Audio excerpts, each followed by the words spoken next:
Let's play! Hello there everyone, welcome back to Let's Play the Tekken 7 character stories. We're on a really fun page of characters today. All of these characters I really enjoy for one reason or another, so let's start off with none other than Tiger Mask himself, King.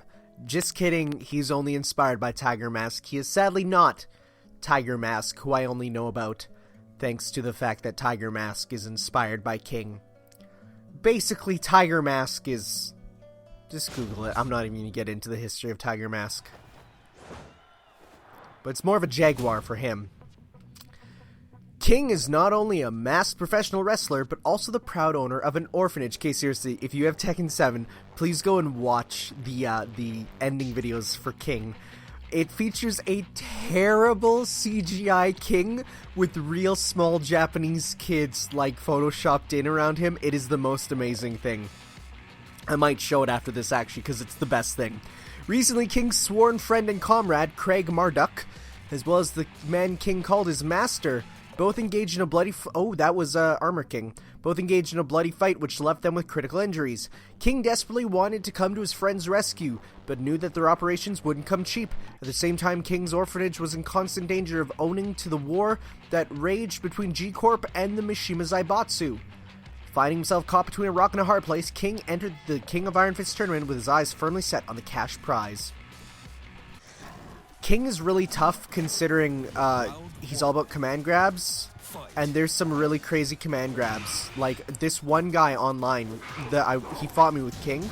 He somehow did a combo with King that literally put me into a... that was cool.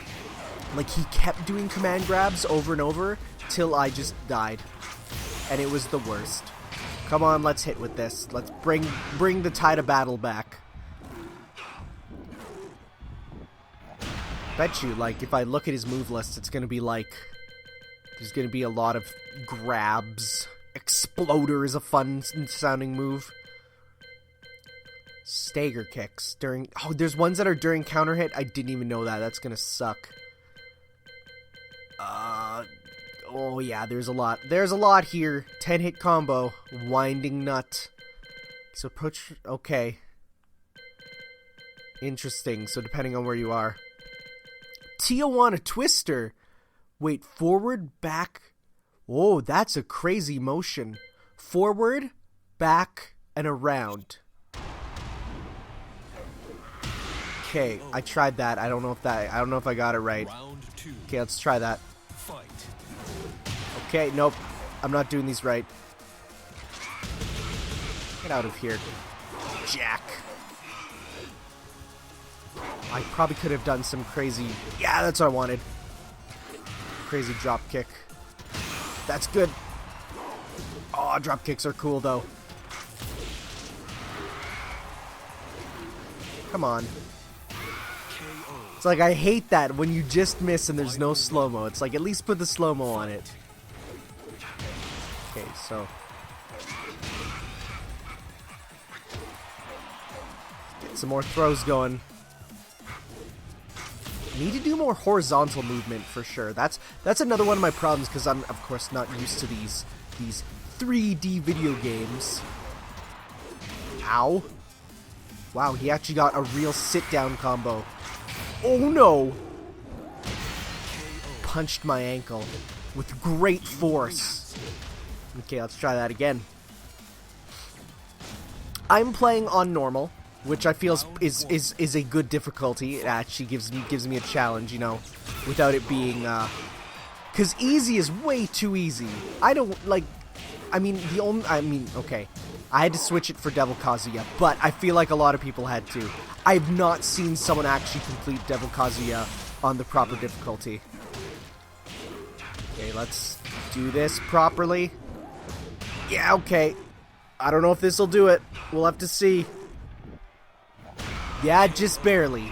I think that was just under the threshold of victory. Round 2. Fight. It's weird. Jack doesn't, like, he's a tall character, but I feel like a lot of these don't actually hit him because he's too short for some of them. It could just be me being a super scrub though. That is always possible. In fact, that's a high chance of happening. I don't know about that attack. The one where I start doing like the little twisty twist. That didn't work. Ow, that didn't work at all. But a kick to the face did. You win. Please have real Japanese children in the orphanage.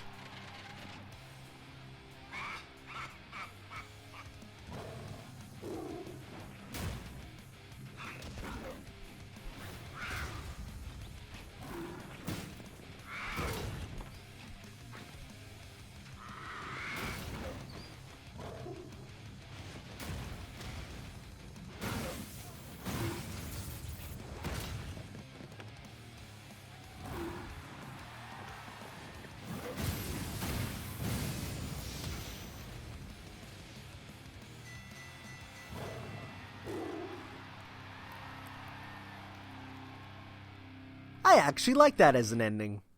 Because it showed him using the moves from like his mentors. I like that. Okay, before we continue, we have to watch the original King ending because it's the most amazing thing.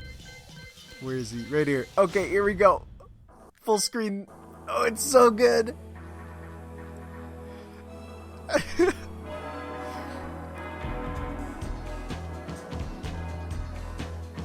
Oh my god, he's the worst looking one.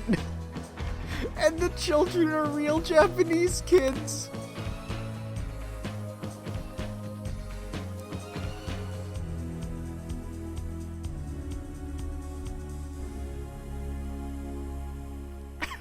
It's the worst. I think in Tekken 2 it's not even much different. It's like it's better. He looks less terrifying, but he still looks weird. And they are even more real.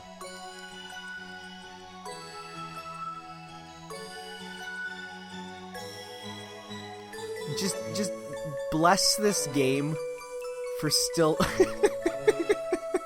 No, take it back. It's still just as creepy. Bless this game for having like every character's ending from every game. So you can see them just as they were meant to be seen. Let's give Jack 7 a try. I need to do the T-pose move with him though, because it made me and my friend die laughing when we accidentally pressed it. It was no secret that G Corporation was locked in a power struggle with the Mishima Zaibatsu.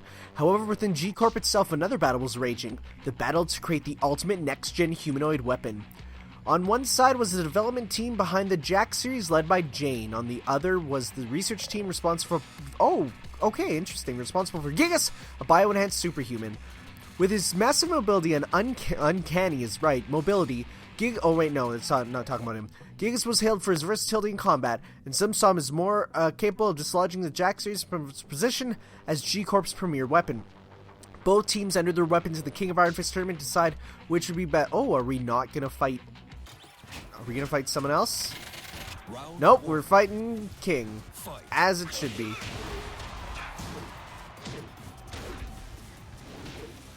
I need to do the T-pose move. It's the funniest thing.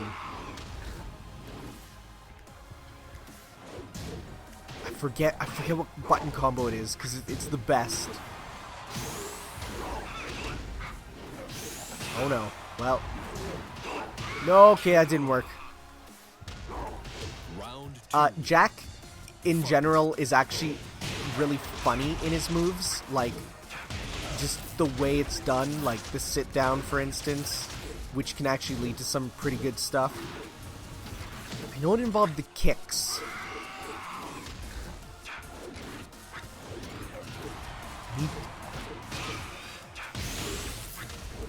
Let's see.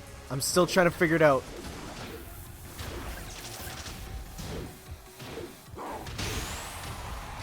Okay, let's at least get a victory on him, though.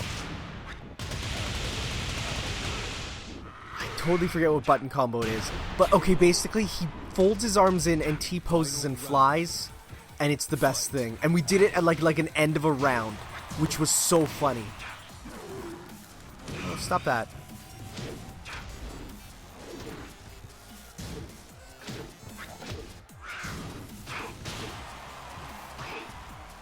trying all the buttons that it could be. Nope, that's not it, but I'm gonna win. Nope. Darn it. You have to see it for yourself one time. It's the most amazing thing.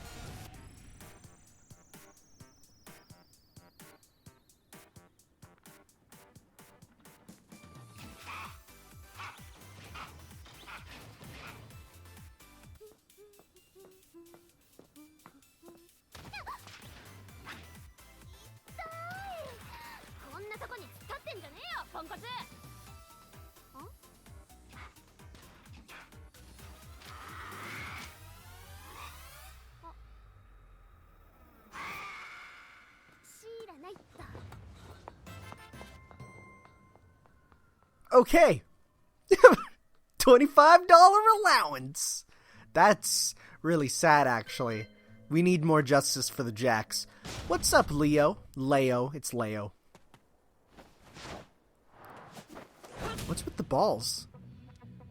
Leo entered the King of Iron Fist tournament in the hopes of recovering more about his deceased mother. So, okay, here's the thing. Tekken, in the original, like that Leo was in, I think 5 or 4, they used they. Tekken 6 and Tag 2, they used her. And you could put on a bikini. But now it's back to his. So I had a lot of people say, no, Leo's a guy, or no, Leo's a girl. No, Leo is pretty solidly gender fluid. Just comes and changes. I know some people don't like that term, but that's what it is. That's the best way to describe it. It just... Hey, I mean, in this game, you can give Leo a beard as a customization option. So it's like, yeah, man, it's whatever. It's cool. Kind of nice to have that little bit of non-binary representation, although it is kind of binary. Whatever. Regardless, let's hop back in. Who had been a researcher for the Mishima Zaibatsu. When Leo learned that his battle arena was to be the Zaibatsu-owned dojo, he couldn't believe his luck. However, when he got there, the dojo was in ruin. The moonlight poured in through the holes in the walls and roof, illuminating the floor with an eerie beauty. A short while later, a strange floating silhouette appeared and slowly guided toward Leo. The silhouette held a sword in his left hand that rotated at a mind-bending speed. What the hell was this thing? It looked like some kind of a flying squid or octopus. Was it a demon? Then it finally dawned on Leo. This bizarre creature was his opponent. Cautiously, he prepared to fight.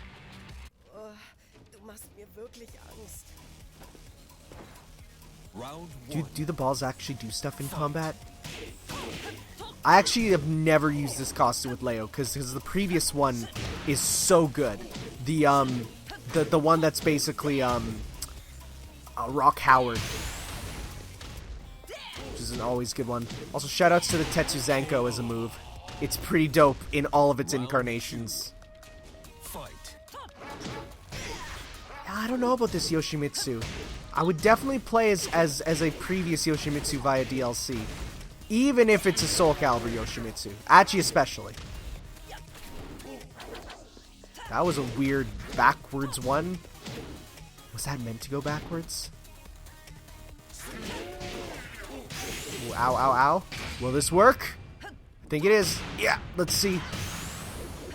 It's a good big Tetsuzanko. Can't believe that move's in Smash now. Was ist das für ein Ding? Ein Tintenfisch? Ein Oktopus? Ein Ninja?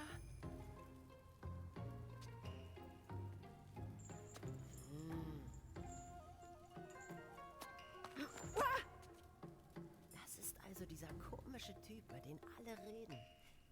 Japan ist so verrückt. Nein, ich muss mich auf meine Mission konzentrieren. Bis später, komischer Oktopus-Typ. That's very self-referential for a game made in Japan to just be like, man, tentacles? What is this? Weird Japan? Oh, that's actually amazing. Let's see what Yoshimitsu's side of the story is. When Heihachi reinstated as the CEO of the Mishima Zaibatsu, Yoshimitsu sensed something bad was afoot, and so entered the King of Iron Fist tournament as his way of confirming his suspicions.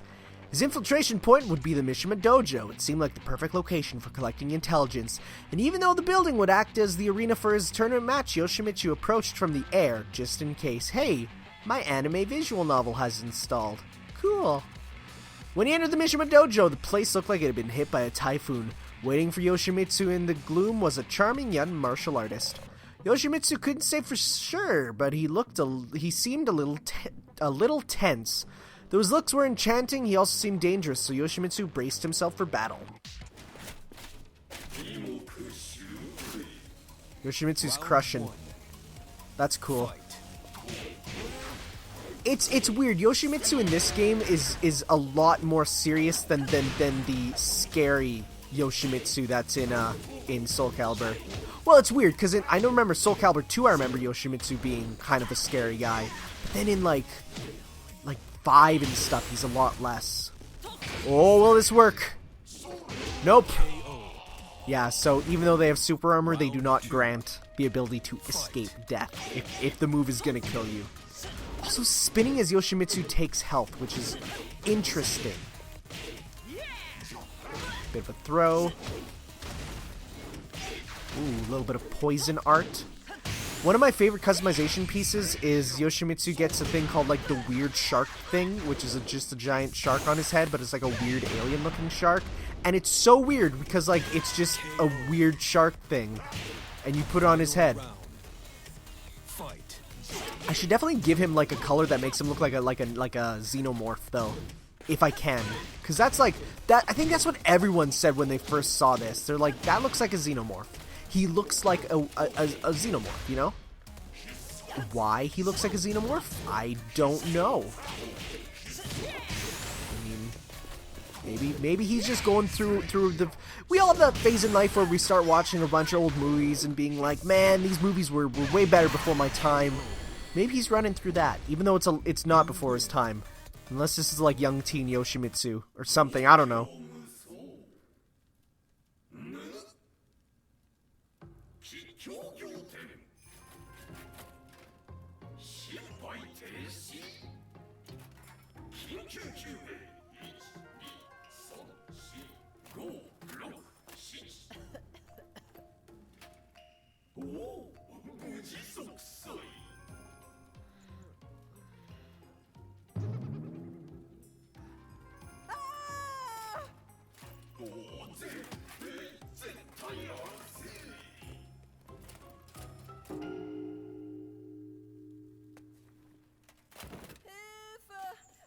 Oktopus-Typ ist hinter mir her.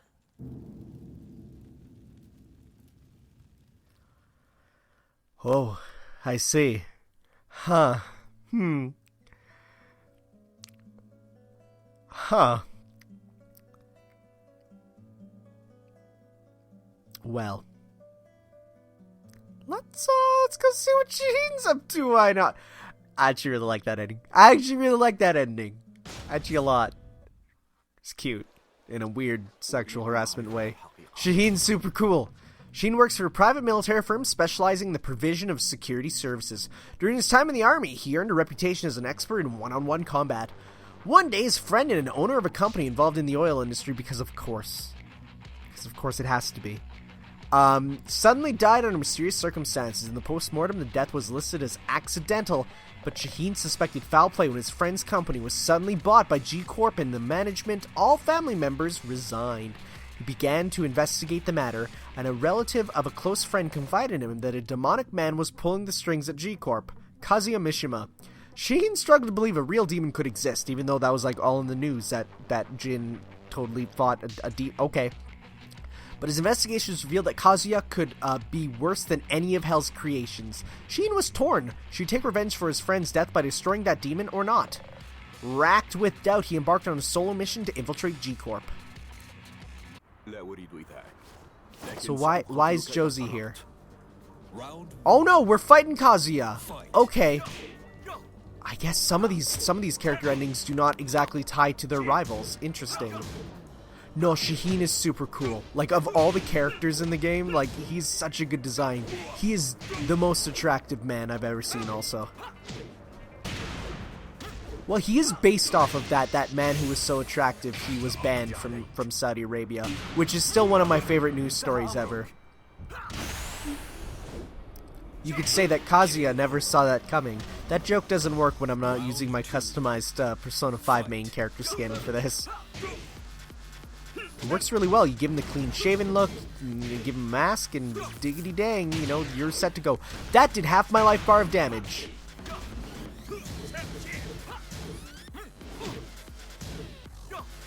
It's actually, I've been seeing a lot of really, really good character creations. Well, not character creations, but custom characters. One of them, someone did Kazuya dressed up as Dimitri from Darkstalkers, and I've never noticed how their hair is the exact same. And it works really well, and I'm going to make that costume too. They also did Eliza as Morgan, which worked really well also. Just give him the punches. It's a little weird because, like, I was actually really worried about Tekken picking it up, because I was like, a lot of these characters, honestly, their movesets aren't too different. You can only punch and kick in so many different ways, right? So, So, like, I was like, I don't know. But the more I play, the more characters are definitely very differentiated in how they feel when they punch and kick. أصبح الانتقام أمرا شائعا والرحمة شيئا استثنائيا. ومع ذلك سأختار طريق الرحمة. بالقيام بذلك سيتم الإعفاء عني أيضا لعدم قيامي بإنقاذ صديقي. كازويا، ما رأيك في العمل معي؟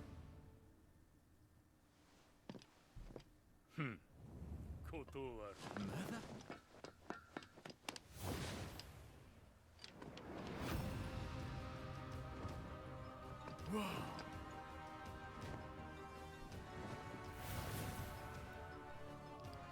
تبا، إنه الشرير الأكبر. إذا كان الأمر كذلك فيجب أن لا أدعه يهرب في المرة القادمة التي أقابله فيها. لأجل أصدقائي، لأجل العالم أجمع، علي إيقافه. He's kind of a Chunibyu. Like, he's kind of playing up the hero of justice a little too much, and I love him for it. Josie, what's up, my girl? I got this. Josie Rizal tried her best to support her family by balancing two jobs. One as a model, and one as a professional kickboxer. One day, while she was out running on her usual training course along the mountain road, she was suddenly confronted by an enormous hairy creature. Josie screamed and then fled in tears, but the creature remained hot on her heels. Realizing she had little chance to escape, Josie abruptly came to a halt and then turned trembling to face her feral foe. It's Kuma, right? Oh gosh. I'm getting nervous. Round Yep. one. I hate that intro for her, actually. I think it's really, like, I don't know. Kuma just farted, though. Shoutouts to that. Wow, I got sent flying a lot more than him, which makes sense considering I think my my weight class is, like, completely different. Ow. Stop that. Get ready to fly. I love that, this one, though. Like, it's not too different from Kuma's, but or no, Panda's, but it's, like, so much better. The dynamicism of it is really good. Fight. Okay, let's actually win, though. Nope.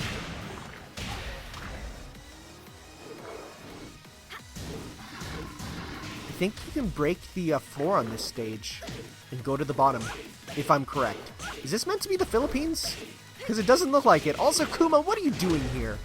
It doesn't even make sense. I shouldn't be questioning Tekken stories, though.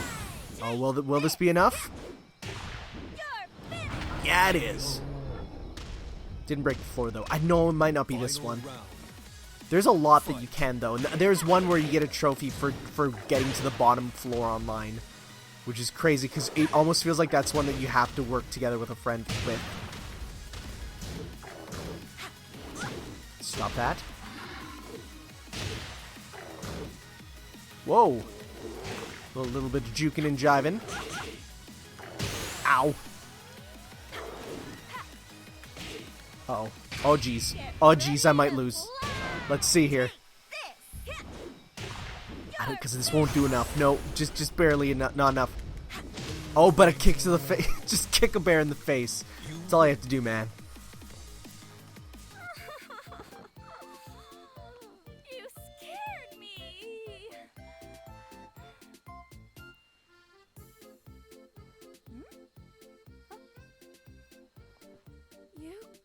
after me so you could give me this?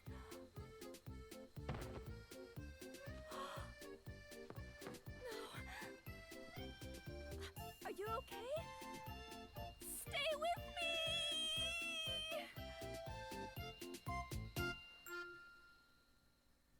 Okay, that one was a lot less of a revelation-y one than the ending we had with Shaheen, but hey, that works, I guess.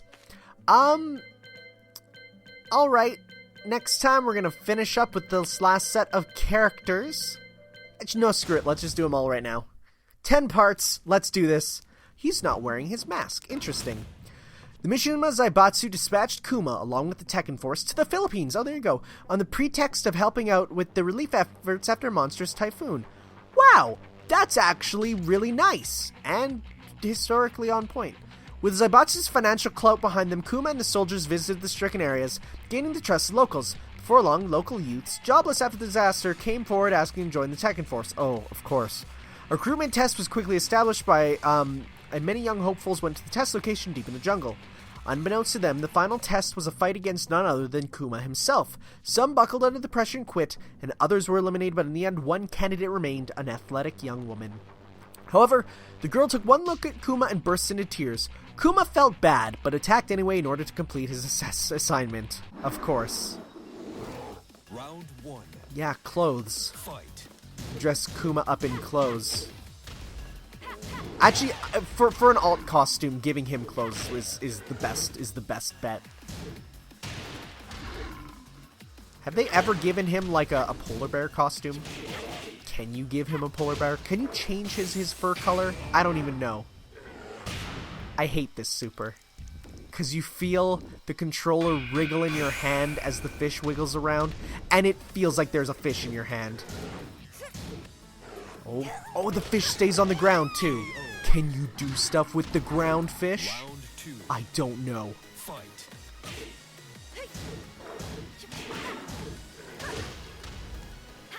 Yeah. Look at that intense launcher. I think that's called hunting pose. Oh my god, the fish is just still chilling out. Spider face. Oh, will that work? It totes did. Will we get the double fish? Will we get 2 fish on the ground? That is the important question. Yeah, I don't think so.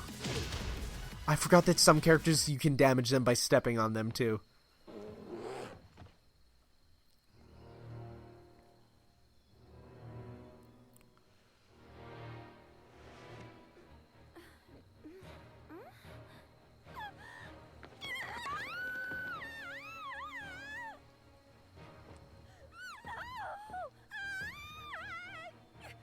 Get away from me! Don't eat me!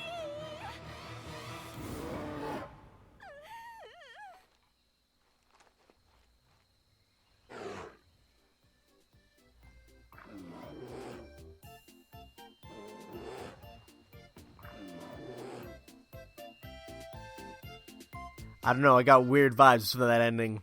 The face she did there. The little, Okay. Alright, what's up, Miguel? I've never played as you, because you are probably one of the more boring ones. Look visually on the roster. After losing his sister in an airstrike ordered by the Mishima Zaibatsu under the direction of Jin Kazuya, Miguel Calabero Rojo his last name means red, doesn't it? Devoted his life to seeking revenge. However, when Jin suddenly vanishes without a trace, Miguel's life purpose, I cannot read, disappears without a trace. Miguel's life purpose disappears along with him. From that point on, Miguel began to wander like a specter from battle-torn town to battle-torn town. One day, as he ambled through the rows of dilapidated buildings, he stumbled across a strangely familiar hooded man. There in front of him was none other than his sworn enemy, Jin. Consumed by both euphoria and rage, Miguel becomes frenzied and goes in for the kill. Round 1. Okay, let's punch him. Fight. Actually, I really do like this Jin costume, the hooded one. And the fact that the hood's up at the start of battle, but as you fight it comes off, that's super dope. Oh wow! I didn't know that was a thing he could do.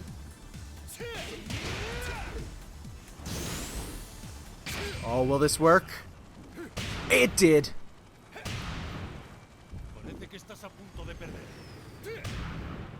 Oh, okay, that's actually really dope.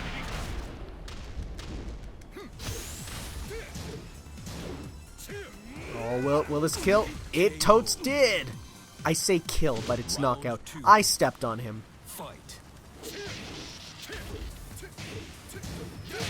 I don't know what fighting style Miguel even has. It's pretty good, actually. It's really violent feeling. Like, it feels, I like it better than Brian, in terms of, like the violent fighter, you know? I'm actually not a big fan of Brian Fury. In general. Oh, that just totally, entirely didn't work. I was gonna say, I don't think I'll be able to take it back after that. Let's try this again. Peru. Ooh. Get them grabs, though. Ooh, running slide. I wonder if you can get him in, like, a wake-up animation with that.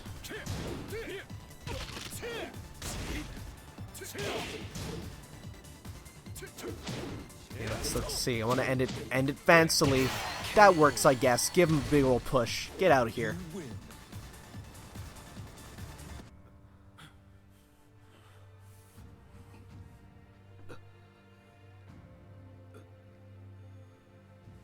¿No me reconoces? No. Supongo que no.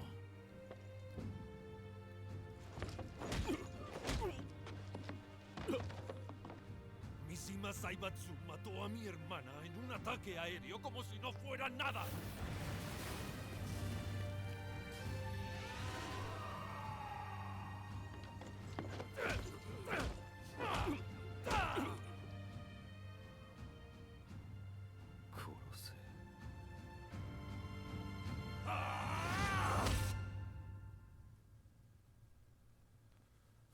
Lo haré, pero no ahora. Aún no ha sufrido lo suficiente como para merecer la muerte.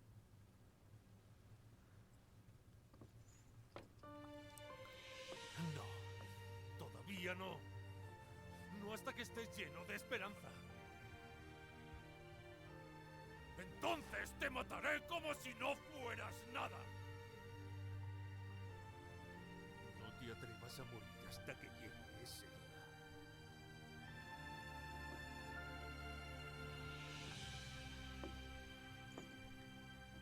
Okay, that was actually a really dope ending. I like that. Oh, the whole thing of, like, I can't let you die until I kill you myself. Like, that trope is actually so good. What's up, Steve? Boxerman. I haven't played as him much. Steve Fox had plenty of run-ins with the Mishima Zaibatsu, but he never gave his search for information. He never gave up his search for information about his past.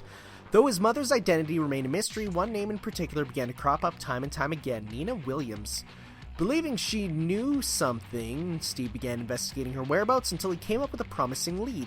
The information led him to an imposing cathedral. As he considered how best to proceed, a figure appeared from inside dressed in a tattered wedding gown. It was Nina, who seemed to be running away from something. Steve told her to stop, but she ignored him and fled. Determined not to let this opportunity escape him, he blocked her path and beat her up.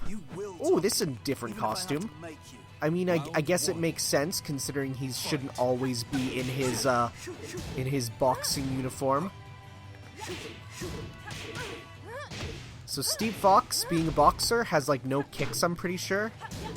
I'm pressing kick and I'm juking instead. Okay. Go in, go out, all that good stuff. Oh, will this work? Nope. Boxer characters are something I'd love to try and learn how to play, but have a hard time getting into. Also, are we gonna get the explanation for why Nina's in the wedding dress? The tattered one looks better than her default, actually. I like it. Is that weird? Is that weird to say?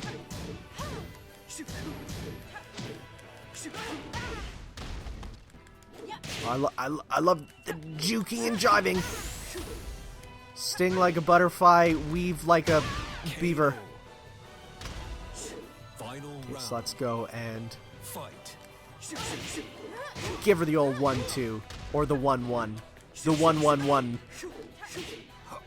411. The 639. Mr. 305 worldwide.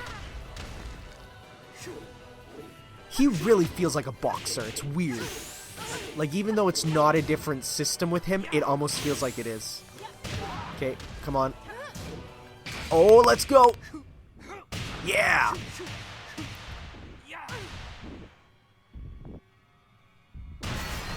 Right smack dab into the floor. The repair costs on this is going to be immense. My earliest memory is of a Mishima Zaibatsu laboratory. I don't even know who my parents are. The only one I remember is Dr. Kleeser. She was always nice to me. I infiltrated the Mishima Zaibatsu, and for several years siphoned out intel. Unfortunately, none of it really led anywhere. But your name did come up, time and time again. So tell me, what's your connection to the lab? To me?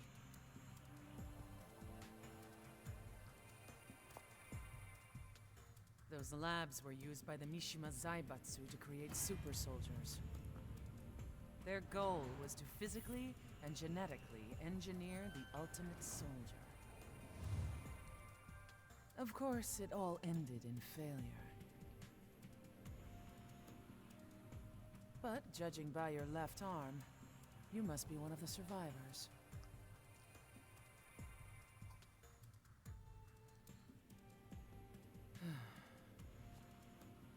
At the time, the Mishima Zaibatsu had captured me and forced me into cryosleep.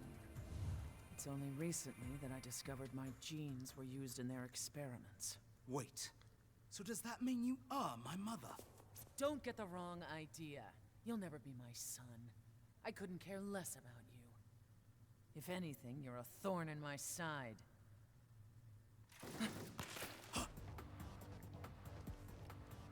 Get out of here. I'll take care of this.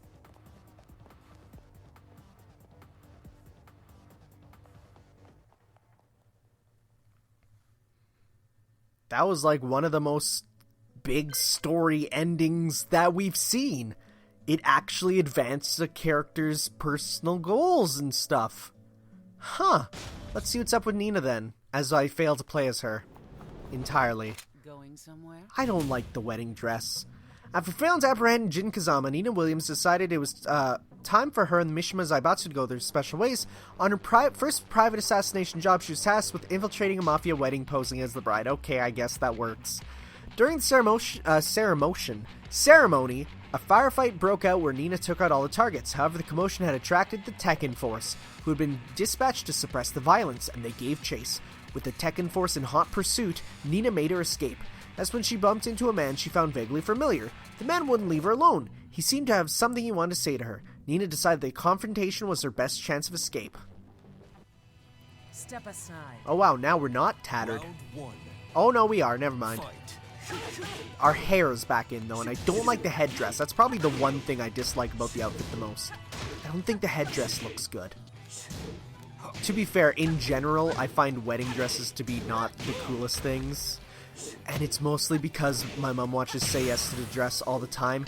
And hey, shoutouts to the fact that Roger Craig Smith voices it, so it sounds like Sonic or Chris Redfield is just constantly telling you about wedding dresses. But, man, it's... Whoa, look, what's up with that slowdown? Okay. But it's just not very... I don't know. And they're so expensive.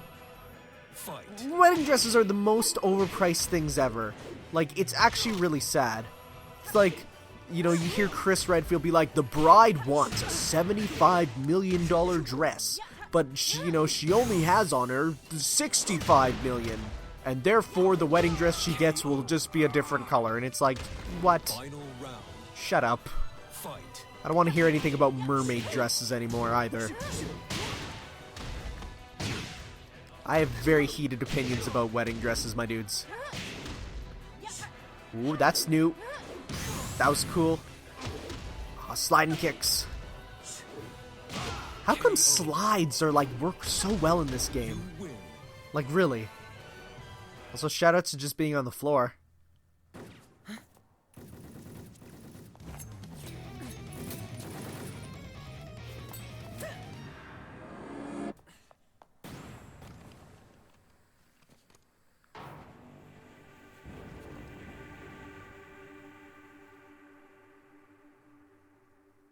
Is that it? Because that's seriously a nothing ending. Wow, Steve's is so much better. And finally, the first of a couple DLC characters from Tekken Revolution, we have Eliza. I like her. Eliza was only supposed to take a short nap, and she wound up sleeping for 600 years. Upon waking, she found her powers as a vampire had faded to nothing. In order to restore her strength, she consumed the blood of several victims. However, it wasn't enough. What she needed was the blood of someone with an intense spiritual force. Maybe then she could return to peak condition. But did such a person exist in this era? No one sprang to mind. Left with no choice, Eliza headed for the old HQ of the clan of exorcists who caused her no end of trouble when she last prowled the nights. Perhaps some of their descendants were alive. Oh, she's gonna go after what's-his-face. Quincy Man. Yeah, Claudio. Fight. So Eliza also has Street Fighter moves. She has a power wave. She has this cool dive kick, which actually is at like such a good angle for all sorts of stuff. She has EX moves too. She has a Shoryuken. She's good.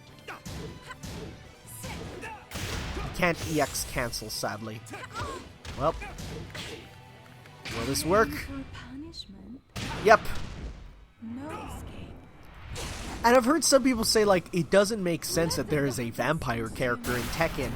And it's like, dude, there are literal demons everywhere. How is a vampire so much different? It was actually, she was in, like, a contest, or I remember it was a contest of which of these characters would interest you the most in Tekken. And a vampire girl was, like, it was the number one, right? And I think they had a contest for her voice, or for her name. And so that's where that came from. Which was then ironic, because then, that was before. There's the EX version of that move. That was before the Eliza the Blood Vampire in Skullgirls was known. And then afterwards they're like, oh, that's embarrassing. But they put a color scheme in based on this Eliza, so that's nice. And then some people were like, wow, way to rip off Tekken. And it's like, well, that Eliza was known about for like years. Like, all the Skullgirls characters have been around since like 2007. It's like, not a lot of people know that, but hey. I think you do have one, like, super move with her that you can do if your meter gets full, but I don't actually know what it is. I've never done it. I usually just spend it for EX meter. I love, and she has I remember it was such a big deal when she had projectiles, because people were like, oh, it's preparing for Street Fighter characters, which, yeah, it totally actually was. You call yourself an exorcist?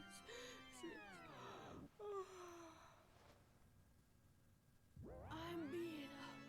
Gonna get home and rest. Je t'ai enfin trouvé.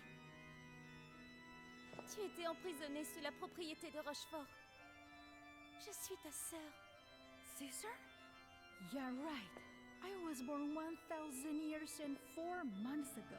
You're about a millennium too young to be... Hey! Like I was saying, I slept a few centuries beneath your estate and... Réveille-toi! Ne t'avise pas de t'endormir en ma présence. You just don't shut up, do you? As I was saying, the Rochefort family and I...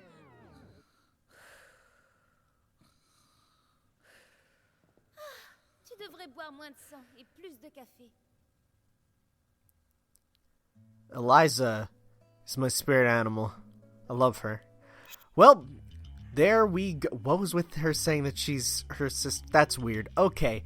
Thank you all for watching, guys. If a Tekken 7 DLC character comes out, or there's like a big DLC mode update, like the fact that it says story, the Mishima Saga, makes me think that they might add more stories or something in the future, which would be pretty cool, but we'll have to see. We might do more videos then, but for now, thank you all for watching. Thank you for joining me on this journey. I've had a few people say that they really enjoyed the series, which is like super cool, so thank you for watching, and we'll see what else will come up in the fighting game future. See you then, guys. Ciao. You can push aside.